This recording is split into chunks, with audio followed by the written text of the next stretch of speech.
4 column बना लीजिए।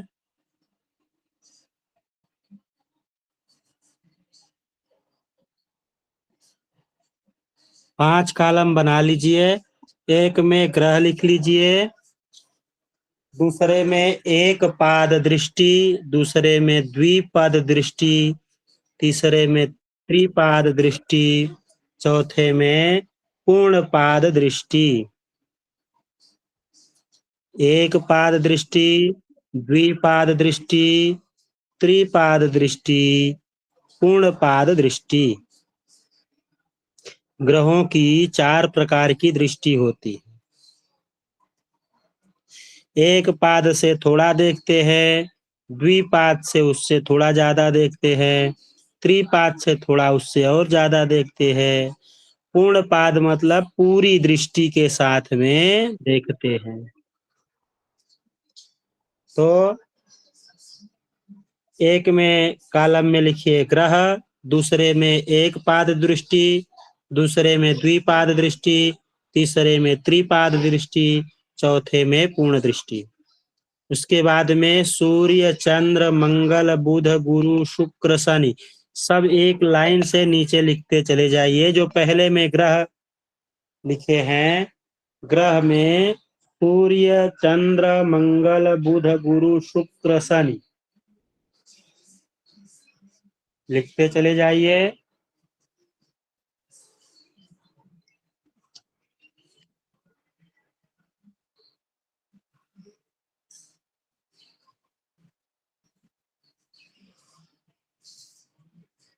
अब लिखिए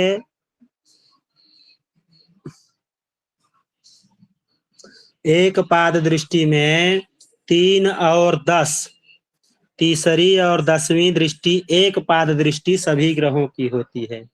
तो सभी ग्रहों के सामने जो है शनि को छोड़ के, शनि की 3-10 पूर्ण दृष्टि होती है।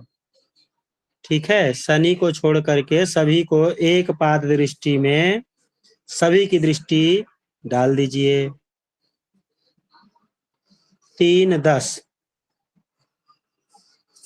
द्विपाद दृष्टि में गुरु को छोड़ करके सभी को द्विपाद दृष्टि 5 और 9 सबके सामने लिख लीजिए। 5 और 9 सभी के सामने लिख लीजिए द्विपाद दृष्टि में।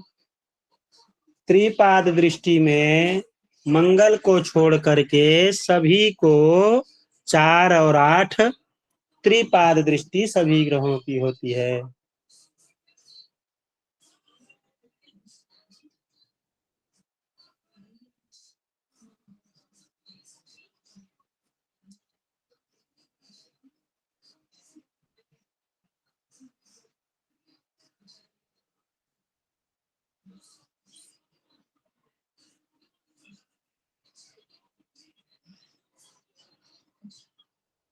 हो गया। पूर्ण दृष्टि में लिखिए सूर्य के नीचे 7, चंद्र के नीचे 7, सूर्य के सामने 7, चंद्र के सामने 7, मंगल के सामने 4, 7, 8। पूर्ण दृष्टि में सूर्य की 7वीं दृष्टि पूर्ण दृष्टि होती है, चंद्र की 7वीं दृष्टि पूर्ण दृष्टि होती है, मंगल की 4, 7, 8 पूर्ण दृष्टि होती है, बुध की 7वीं दृष्टि पूर्ण दृष्टि होती है, गुरु की 5, 7, 9 पूर्ण दृष्टि होती है, गुरु की 5, 7, 9 पूर्ण दृष्टि होती है, शुक्र की 7वीं पूर्ण दृष्टि होती है, शनि की 3, 7, 10 पूर्ण दृष्टि होती है।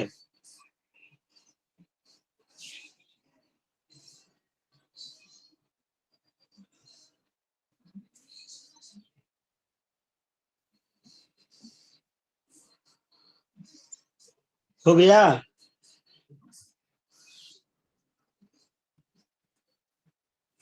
हो जाए तो हैंड राइज कर दीजिएगा। उसके बाद शनि की विशेष दृष्टि लिखवा देंगे। हाँ, लिखिए साढ़े साती के सिद्धांत के अनुसार, साढ़े साती के सिद्धांत के अनुसार, साढ़े साती के सिद्धांत के अनुसार शनि जिस राशि में बैठते हैं,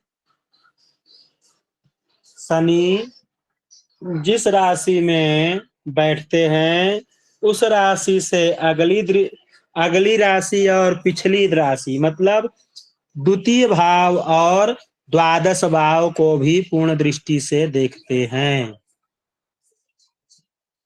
द्वितीय भाव और द्वादश भाव को भी पूर्ण दृष्टि से देखते हैं।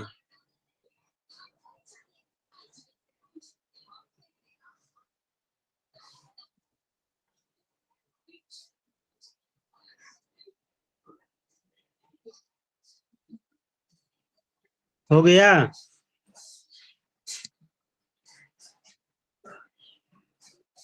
लिखिए शनिवत राहु कुजवत केतु, शनिवत राहु कुजवत केतु। शनिवत राहु का मतलब है कि जो शनि की दृष्टि है वही राहु की दृष्टि है। कुजवत केतु मतलब जो मंगल की दृष्टि है, मंगल का जो फल होता है वही केतु का फल, वही केतु की दृष्टि होती है। लेकिन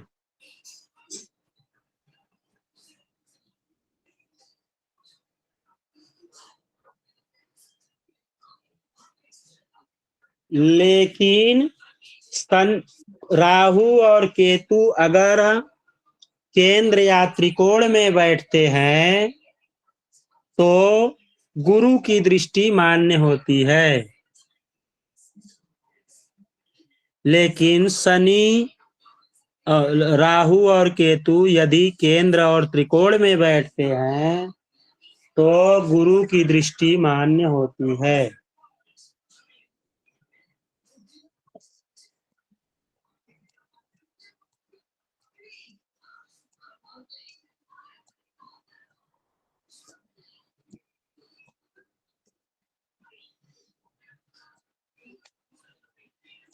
हो गया? चलिए लिखिए ग्रहों की अवस्थाएं, ग्रहों की अवस्थाएं।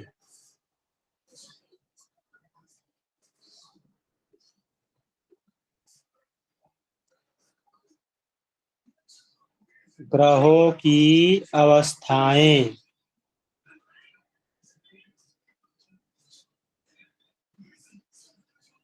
दीप्तादि अवस्थाएं, लिखिए अवस्थाओं के अंदर दीप्तादि अवस्थाएं।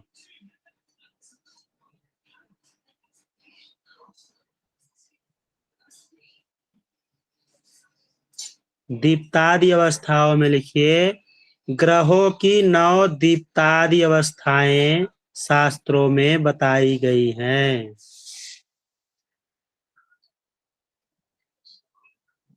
ग्रहों की 9 दीप्तादि अवस्थाएं बताई गई हैं।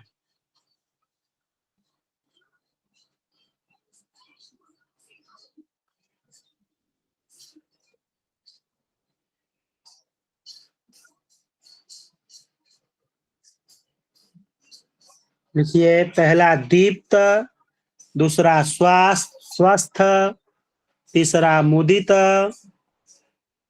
दीप्त, स्वस्थ, मुदित, शांत, दीन, दुखी, विकल, फल एवं कोपी। दीप्त, स्वस्थ, मुदित, शांत, दीन, दुखी, विकल, खल एवं कोपी। ये 9 दीप्तादि अवस्थाएं हैं। ग्रह अपने उच्च में हो तो, ग्रह अपने उच्च में हो तो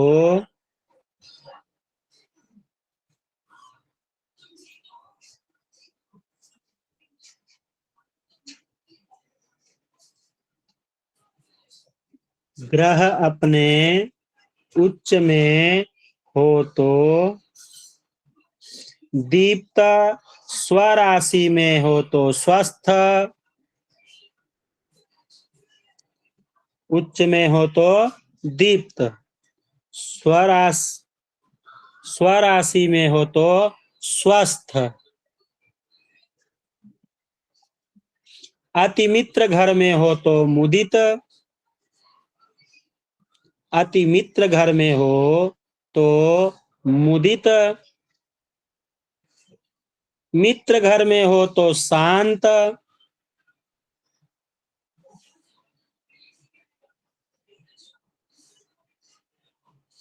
मित्र घर में हो तो शांत, सम घर में हो तो दीन,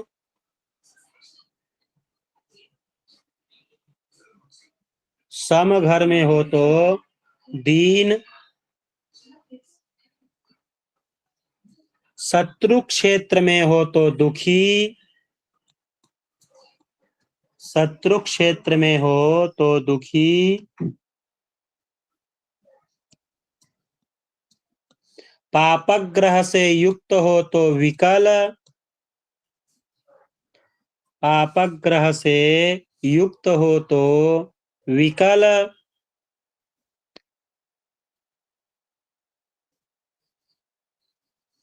पापक ग्रह की राशि में हो तो खल,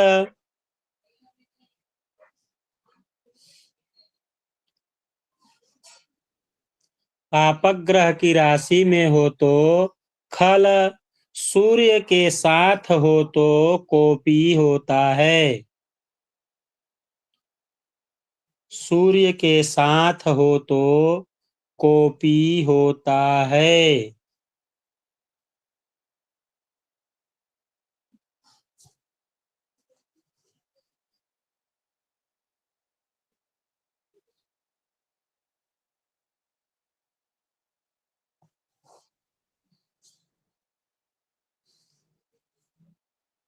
हो गया।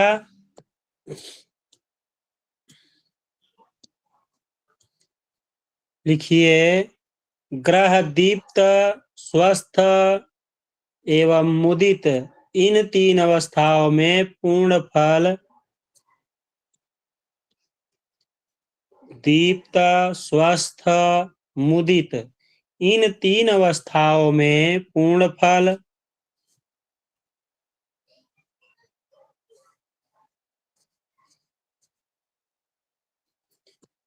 दीप्त, मुदित, स्वस्थ, इन तीन अवस्थाओं में पूर्ण फल, शांत और दीन अवस्थाओं में मध्य फल, शांत और दीन अवस्थाओं में मध्य फल तथा शेष अवस्थाओं में साधारण फल प्रदान करता है, तथा शेष अवस्थाओं में साधारण फल प्रदान करता है।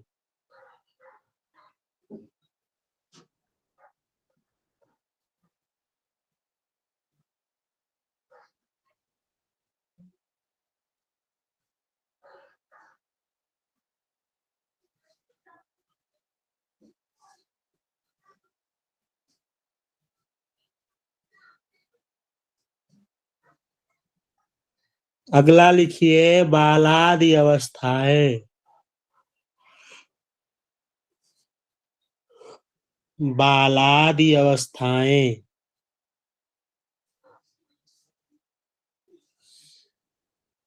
बालादि अवस्थाएं, ग्रहों की 5 बालादि अवस्थाएं शास्त्रों में बताई गई हैं।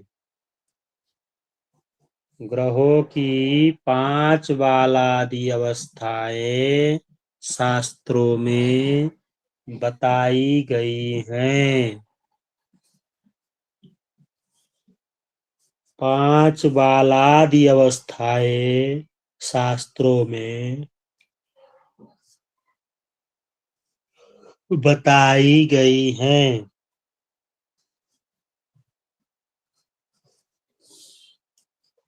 लिखिए, बाल, बाल्यावस्था, कुमारावस्था, युवावस्था, वृद्धावस्था एवं मृतावस्था।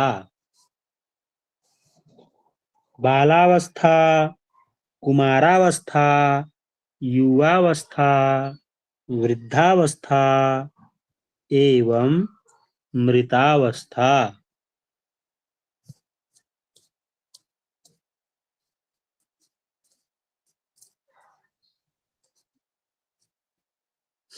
तीस अंश की एक राशि में 30 अंश की एक राशि में 5 बराबर भाग करने से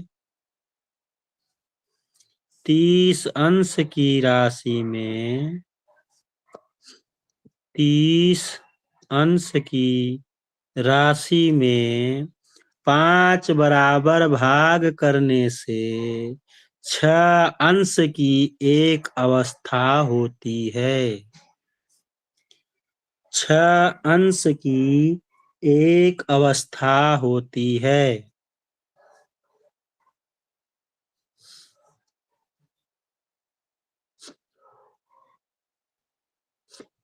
विषम राशियों में, विषम राशियां कौन कौन सी हैं?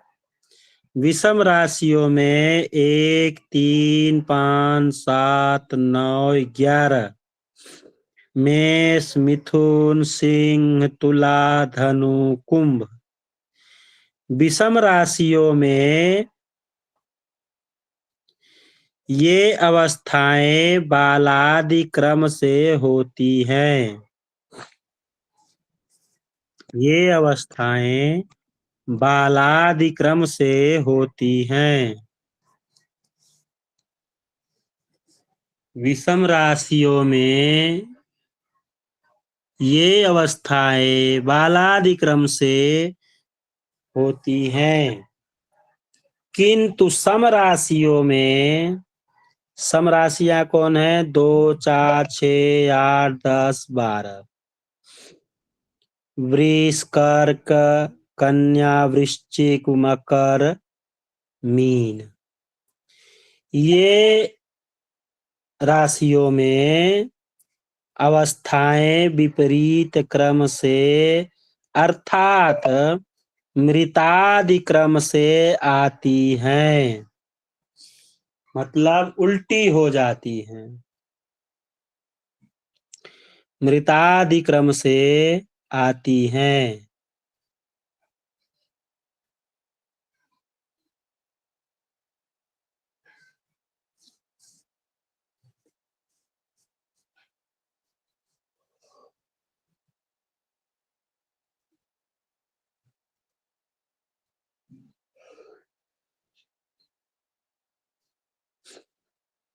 यहां तक हुआ?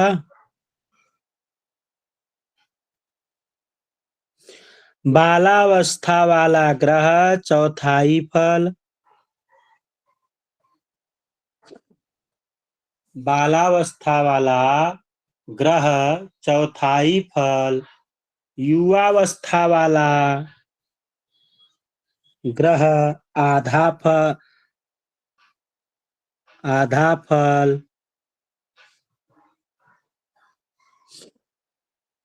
बालावस्था वाला ग्रह चौथाई फल, कुमारावस्था वाला आधा फल, युवावस्था वाला पूरा फल।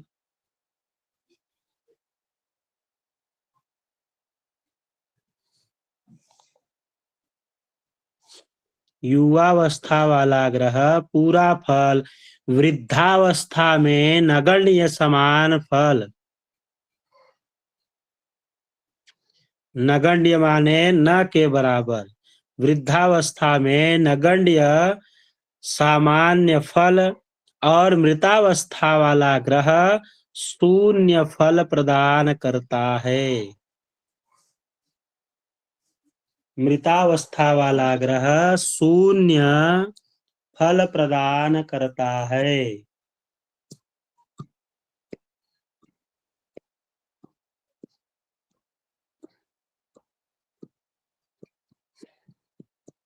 इसको समझने के लिए एक चार्ट आप लोग बना लीजिए। पहले लिखिए राशि, दूसरे में लिखिए बालावस्था, उसके बाद लिखिए कुमारावस्था, उसके बाद में युवावस्था, उसके बाद वृद्धावस्था, उसके बाद मृतावस्था।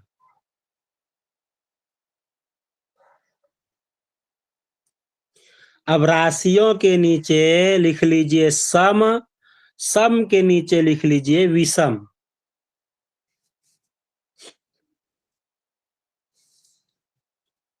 राशियों के नीचे लिख लीजिए सम और सम के नीचे लिख लीजिए विषम, और 3 लाइन ऐसे बना दीजिए, और ऐसे ऐसे 6 लाइन बना दीजिए,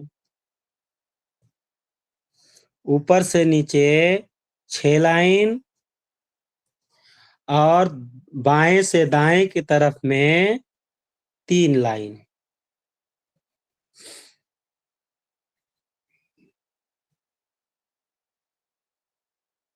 बालावस्था के नीचे लिख लीजिए 6 डिग्री। समझ में ना आए जिसको तो बता दीजिएगा, मैं बोर्ड पे समझा दूंगा। जिसको ना समझ में आए वो बता दीजिएगा, मैं बोर्ड पे लिखवा दूंगा। बालावस्था के नीचे 6 डिग्री, कुमारा के नीचे 12 डिग्री, मतलब 0 से 6 डिग्री तक बालावस्था। ठीक है।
बोर्ड दिख रहा है?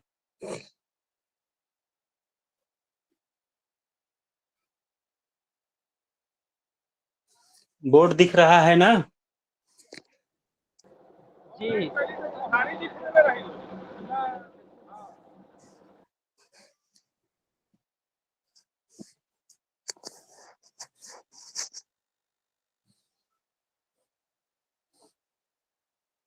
देखिए, एक लाइन ऐसे बनाइए, एक लाइन ऐसे, ऐसे, और यहाँ पे बालावस्था 1 हो गया, युवावस्था 2 हो गया, तीसरा हो गया, चौथा हो गया, और ये 5वां हो गया। ठीक है। यहाँ हो गया सम, यहाँ हो गया विषम। मतलब यहाँ ऊपर पहले विषम लिखना है, तो ऊपर विषम और यहाँ सम।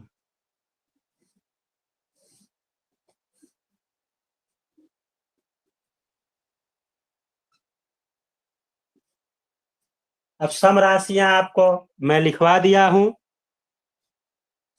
तो यहाँ पे हम 0 से 6 डिग्री,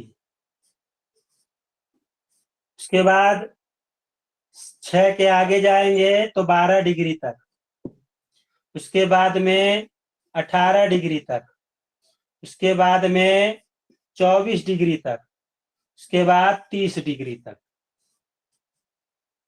ठीक है, ये समझ में आया?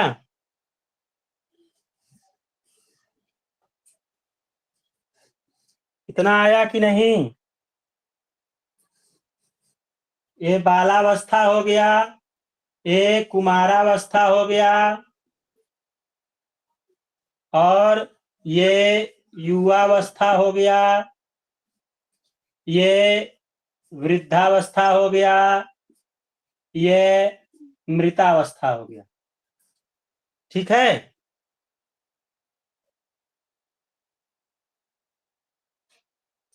इतना समझ में आया?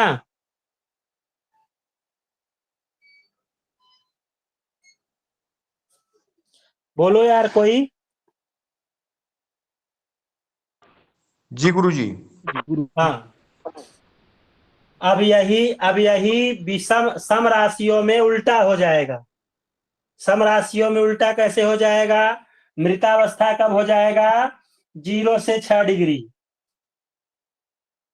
0 डिग्री से 6 डिग्री, इधर 6 से 12 डिग्री, इधर 12 से 18 डिग्री, इधर 18 से 24 डिग्री, इधर 30 डिग्री।